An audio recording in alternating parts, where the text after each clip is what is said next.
इस्लाम के मतलब कुछ अहम सवाल। कौन सी सूरह नाज़िल होने पे शैतान जोर जोर से रोया था? ऑप्शन 1 सूरतुल फातिहा, ऑप्शन 2 सूरतुल तौबा, ऑप्शन 3 सूरतुन नास। सही जवाब है सूरतुल फातिहा।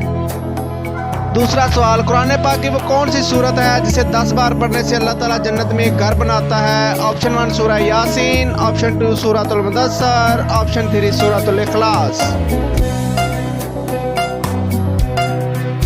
सही जवाब है सूरतुल इखलास।